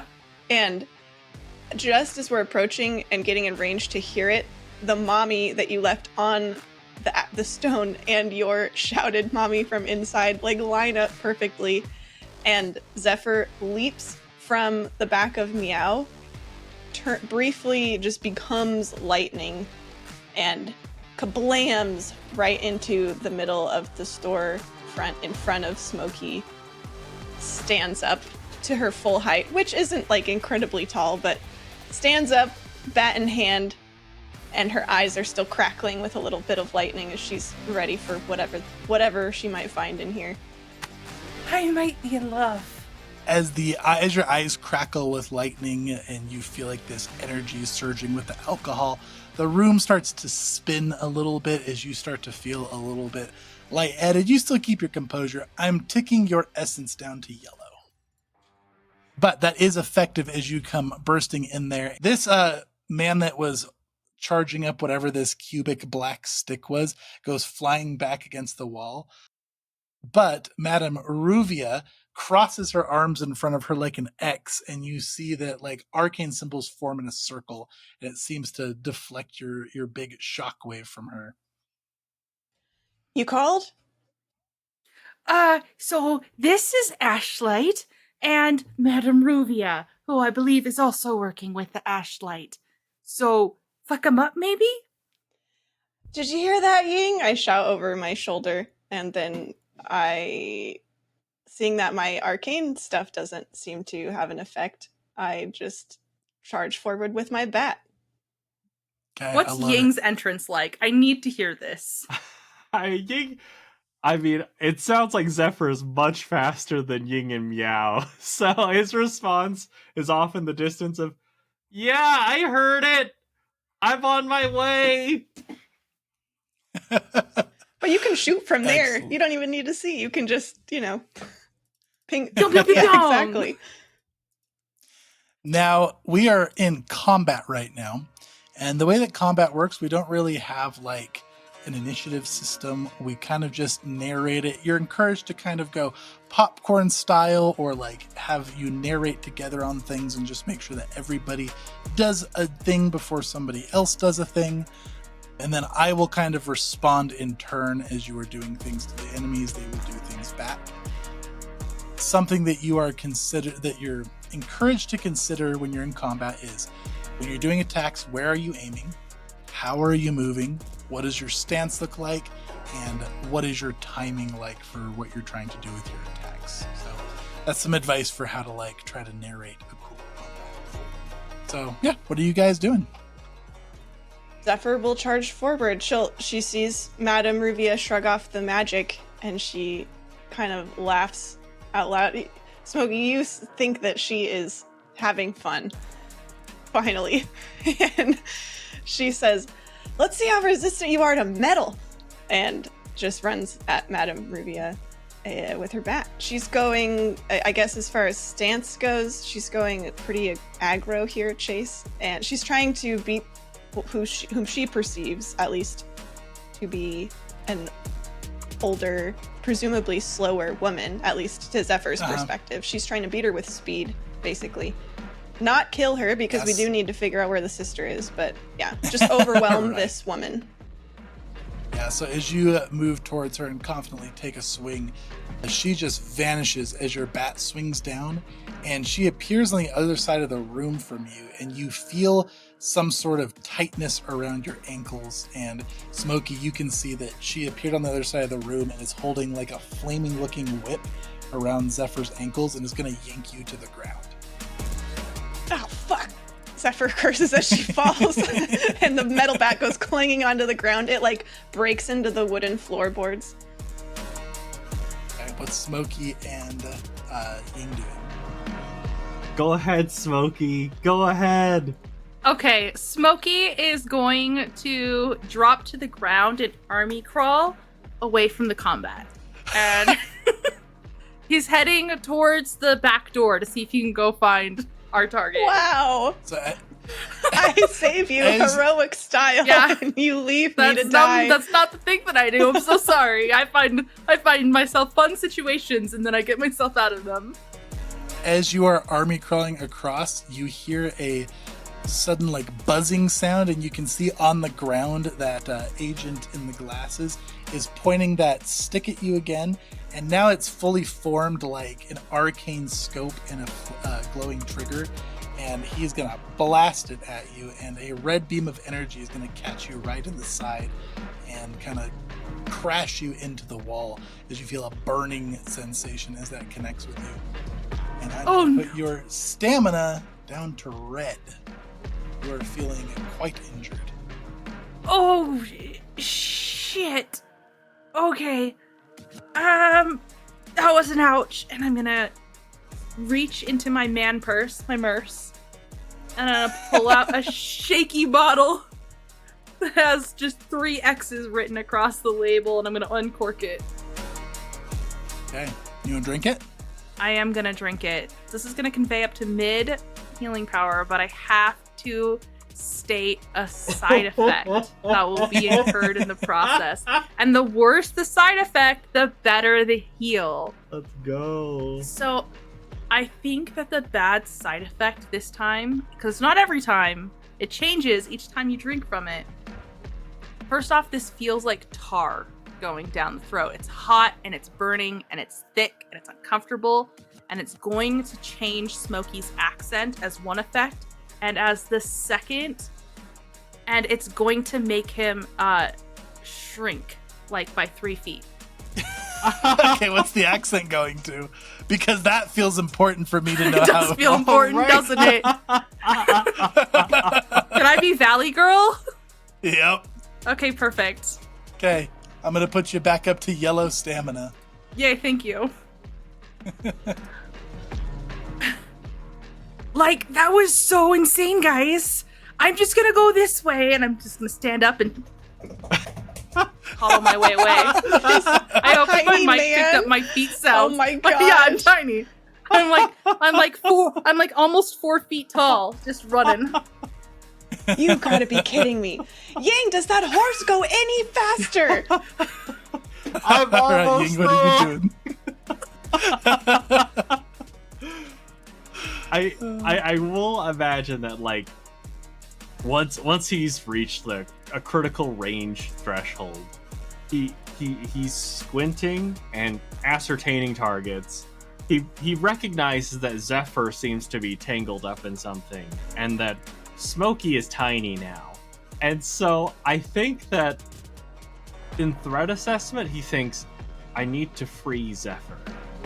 So I imagine he's gonna throw out another little trick shot here. He's gonna do like a little flick, like he'll be spinning his gun a little bit along the finger just to figure out like the right trajectory around the different stands, around the guy, around like the counter and whatnot, just to make sure that he gets the target, because it's a very precise one. But as he's spinning, he figures out, okay, I need to do it 3/4 turn.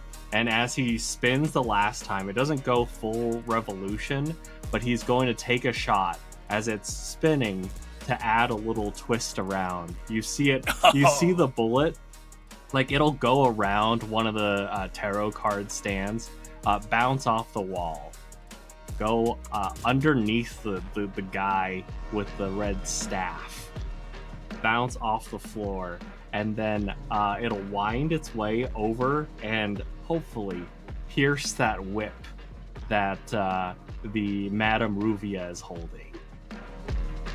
Yeah, it does. It pierces right through, and there's a loud crack and a blinding flash as that whip severs, and then you do feel your bindings around your ankles go away, Zephyr. Which ends that altered state. And I guess, Smokey, we should say that your altered state is you're shorter and you have an accent. Yeah.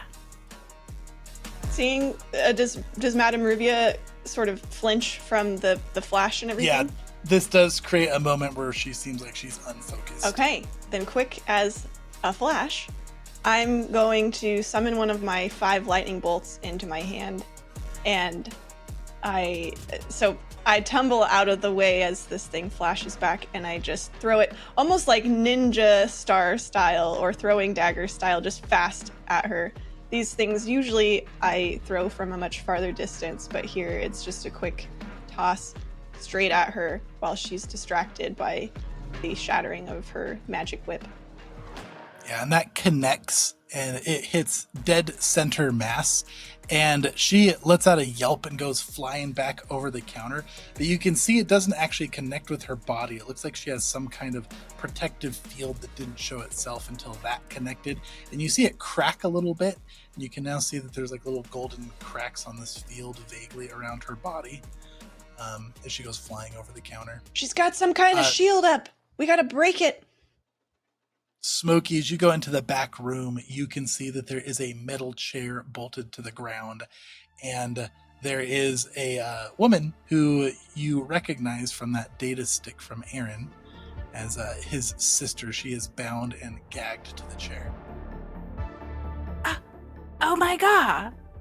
Dollface? And I'm gonna use familiar face. And I have a pre-existing relationship with, what's her name? Raina? No, Raina, yeah. Wow. Okay, what's your pre-existing relationship? Yeah, so we went to the same concert and split a ground score. My goodness. We found a mystery pill and we decided to risk it together, and we had a lot of fun, but I never got her actual name. I just called her Dollface the whole time. So standing there, and I realized I said I shrank 3 feet, and I don't think I was a 7-foot monster. So I'm going to say I'm probably about 3 feet tall at this point, with my clothes just massively oversized on my body. And I'm running around. I stop and I look up at her in shock. Oh my god! It's like so good to see you again, girl! Okay, I'm gonna like sew for you right now, and then you gotta help my friends, okay? I know you got that crumple ability. She nods as you try to undo the bindings. Okay. When you go to touch those bindings, let's see. As you go to touch those bindings, you immediately get zapped and thrown back a little bit as some kind of jolt of energy goes through your body, and I'm putting your stamina back down to the red as that feels like it almost makes your heart stop. Oh my gosh! I look up at her, feeling betrayed, even though I know it's not her fault. She shrugs the best she can. I look around for a key of some kind. Okay. Yeah. Sorry. I forgot what game I'm playing. A stunned, stinging, body just aching all over, heart pounding in his chest as he breaks out into a hot sweat. Smokey turns in a slow circle, and his eyes catch on a row of tools up by the door, where one might hang keys or little digital devices I don't quite understand. And up there you see like a runed key card that seems like it's up with those tools. That looks like it can probably fit into one of the slots on her cuffs.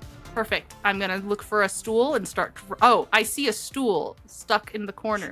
And I grab it and start wheeling it over towards where the key is. And you can flash to somebody else for a minute. Okay, what are you doing, Ying? Okay, so we've got the guy with the staff, and it looks like Madame Ruvia is within a bubble of some kind. Yeah, she seems like she has some kind of cracking field around her. And the guy with the staff was on the ground. He looks like he's now standing up, getting ready to aim at Zephyr. Okay. I would like to try to initiate a standoff with the guy getting ready to aim at Zephyr. So, this is my high essence cost ability. Of course, for me, this won't be relevant, but I'll be magically protected from enemy attacks. But if I directly interact with a specific enemy, will briefly stop them from aggressing at all. And so, I imagine that as Ying is trotting up on Meow, he's gonna call out to the guy with the staff and say, "Hey, how do you feel about testing out mattresses with me?" He turns and like eyebrow raised, confused. And as he turns, he's gonna see Ying dismount from Meow in slow motion.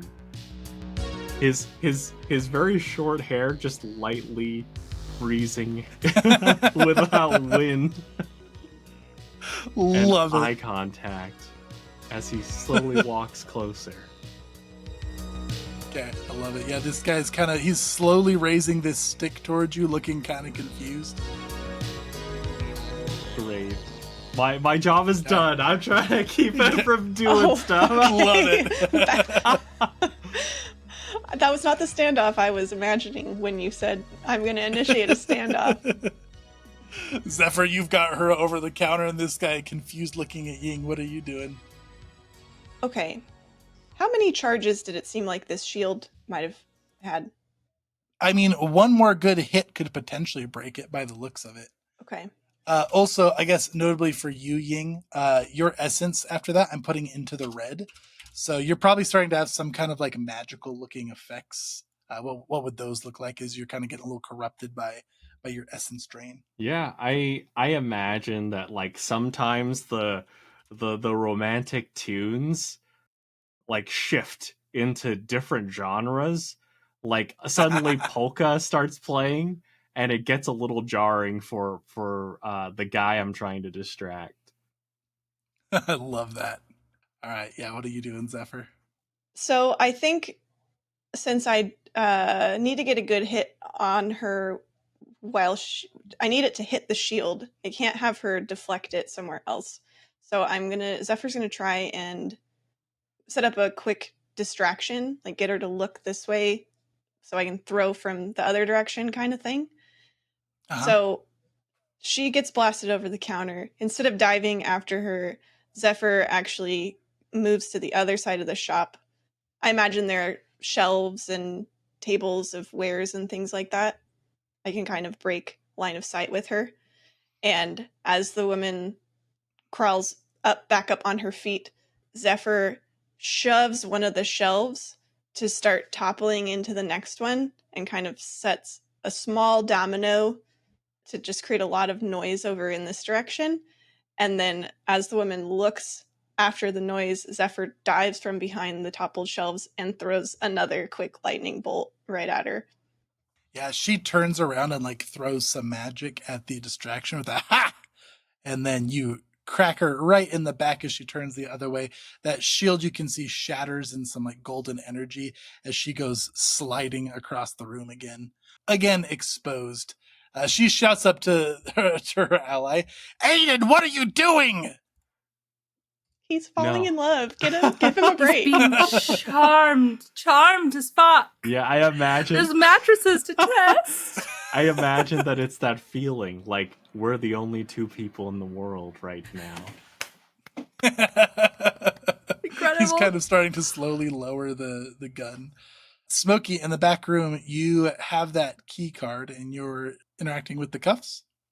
Right before I interact with the cuffs, I'm going to step back and look up at my friend very sternly. Like, Dollface, listen up. I've got 2 friends out there working to save your ass, okay? So you can't kill mommy or hot stuff. You'll know 'em when you see them. You just got to be nice to them, okay? She shakes her head Okay. and nods. Well, let's get you out of these fucking cuffs, okay, sweetheart? Let's go. And I'm going to shove it in there. Okay, yeah. As you do that, the runes around the cuffs dim out, and you can also see there's a bunch of runes that appear around her in the air that slowly dim out and fade away as the cuffs fall off. Now listen up. You are not no damsel in distress. I know you. I saw what you did that night. We said we weren't going to speak of it, so I'm not going to bring it up now, even though I'm pretty sure you turned somebody inside out. So why don't you go take your sweet girl badass vengeance right now, okay? She takes the gag out of her mouth. I must have been fucked up. I thought you were taller.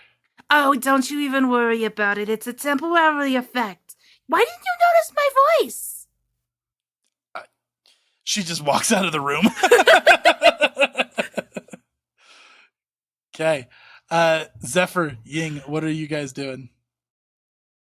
Ying is still trying to maintain this connection, but I imagine as the essence is like backfiring on him, a lot of the things that he's thinking of saying, a lot of the things that he's like tried to pick up from Smokey just aren't coming out right.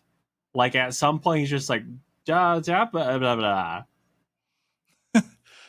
Yeah, he kind of looks back at Madame Ruvia and looks like he almost snaps back out of it and looks back to you. Who are you? Smokey? You're Smokey? Yeah, I'm a pirate. Oh. You don't look much like a pirate. I'm not. And Madame Ruvia is going to kind of magically launch up to her feet very quickly, and she's going to throw a bolt of lightning towards you, Zephyr, that's just about as quick as yours. Two can play at that game. And it's going to connect with you and kind of knock you back across the room. What are you going to do? Ooh. Okay, this might max out my essence, we'll see. But could I pitch to you, Chase? It does knock me back, but I take it in and then I shoot it back to her. Like I catch it and it makes me slide, but I throw it back in her face. And I don't actually care if it hits or not. Zephyr's using this more as something to throw her off her feet as Zephyr charges in close quarters. She's done throwing lightning now. The shield's down. It's time to go metal on face. Yep, It's a I love lightning that. boomerang. Boomerang. Boomerang. Now Emma's stuck in the little voice that she's doing for Smokey. no! Side effect of the potion. Yeah, that's the real accent. So I'm putting your essence down to red. Okay. And as you do that, and as you charge forward with your bat, and I imagine you're swinging it towards her, she's going to hold her arms out to the side, and there is a bright red glow that just looks like it goes over the whole city. You guys can see off in the distance through a window that red obelisk off in the distance like glows bright red, and her eyes glow bright red as well, and you just feel like an immense power stop your bat like still. You feel like you can barely even move your arms. She feels so incredibly powerful. I think for the first time, Zephyr kind of stops moving. She's a little bit frozen in place, but she is just gritting with everything she has, trying to connect this bat, but she's a little bit stopped in air. She's so angry, and she has no clever solutions right now because she's just so pissed. And I think that despite she's low on essence now, and so there's lightning crackling around her eyes. And what happens if you're all out of essence, Chase? Or like if you go from red to none? You go unconscious. Okay, I'm okay with this. So what I'm gonna do is I want to use my last move that I haven't used yet. I want to use Storm Brewing. I think Zephyr, feeling frozen in place, just reaches out to the last little strands of power that she has, and I want to essentially call lightning from the sky. Clouds gather overhead. She's pushing herself to the max. She's fading in and out. She feels like she can barely even see through the lightning crackling, but storms gather overhead. It's flashing with this red lightning as well. That's part of just the environment here of this city. And then one bright red lightning bolt strikes right down into the middle of the shop on top of her. Yeah, I love that. As that comes crashing through the ceiling, you feel your consciousness slip away as you collapse. She raises her hands up and looks like she catches the lightning as it's trying to crash down on her, but she's like shaking as she's trying to hold it back, as that energy is kind of forming a red ball above her head that she's trying to control. And as that happens, this person in front of you, Ying, looks like they snap out of it, and they quickly raise their gun, and you hear it buzz as it's about to blast towards you. But then suddenly they just crunch, all of their bones twisting in weird ways, and get thrown against the wall as you see Reyna stepping through the door. She her eyes are like flaring green as she has a hand gesture towards him. What are you two doing, Smokey and Ying? Well, first off, Smokey is absolutely horrified to see Mommy unconscious on the ground. So, No running thanks to you. towards... You're the one who left me in the first place. I just brought the ult. Okay.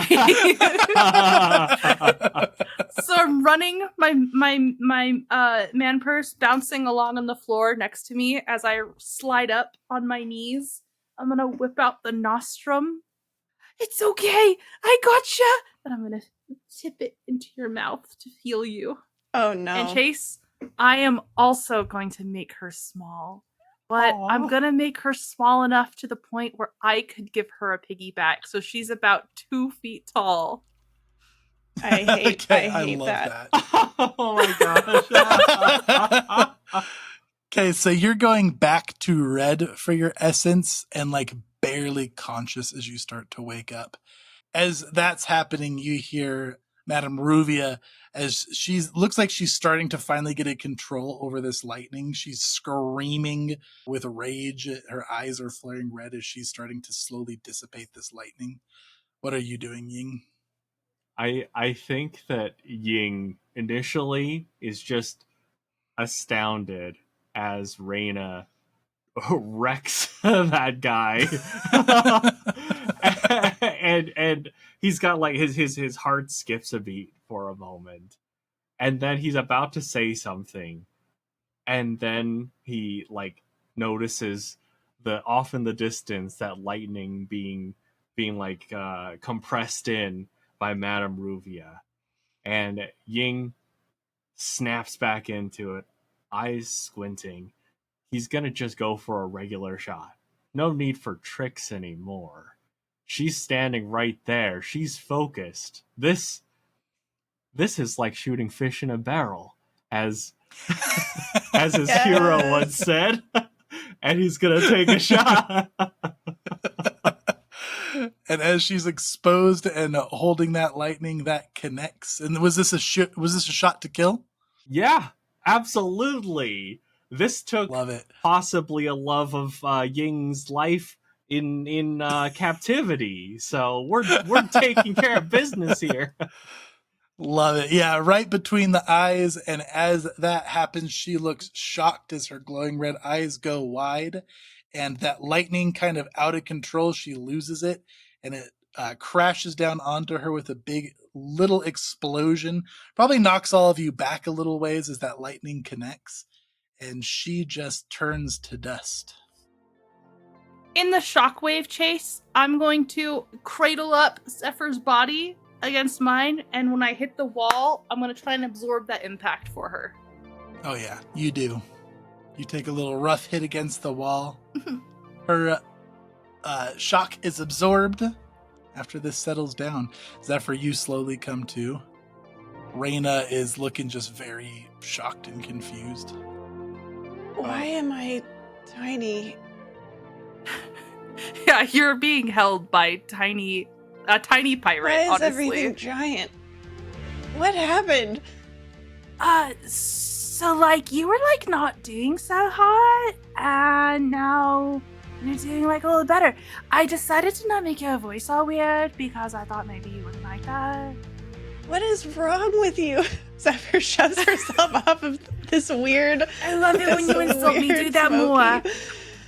And stumbles into the middle of the shop, looking at what has happened.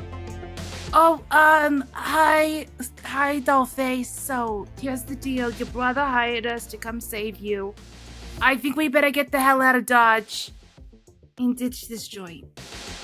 She puts a hand on your shoulder, Smokey. That rejection hurt. You alright? What rejection? Zephyr? Just kind of Oh no, don't you even worry about it. That's just the way we talk to each other. It's the most definitely still on. Alright, whatever you say. I wink at Zephyr. Listen, there's no need to hurry out of here. I want to do some mana drip. Oh, hell yeah. I'm stressed out. Let's fuck up this tiny bod. Just gonna gesture you to the back room. Come on, Zephyr. Come on, Ying. Let's go have a roaring good time before we let Brother Dearest know that everything's fine. I think I'm gonna. And then just finally have a the nap. accent wears off. back to normal finally. If Zephyr has a nap, I think Ying is probably gonna. I think Meow is probably down for some mana drip, but Ying. Hell yeah! Hell yeah! Ying is gonna I think he'll probably like stand watch at the doors just to make sure that Zephyr's okay. Love it. So All right. 2 druggies and a horse. Going to the back room of a drug den. Well, Well, we have a tiny Zephyr take a 9-eye with Ying watching with over Ying us all. taking watch, and Zephyr in her semi-conscious fitful nap rolls over fitfully and reaches out a hand and just kind of holds on to your finger, Ying, because she's so small. And with that scene, I think that's a good place to zoom out on a mission complete. And that is Enclave, everybody. Yay! Fun characters. Thanks for playing, guys. You all were amazing. It was so much fun. Awesome. Thanks for playing with us, Matt. A blast as always. Yeah, thank you so And much. yeah, for sure. And thank you for Enclave for letting us try out your game. We're excited to back it on Kickstarter. Go take a long rest, drink plenty of water, play games with your friends, and we'll catch you next time. Bye. Bye.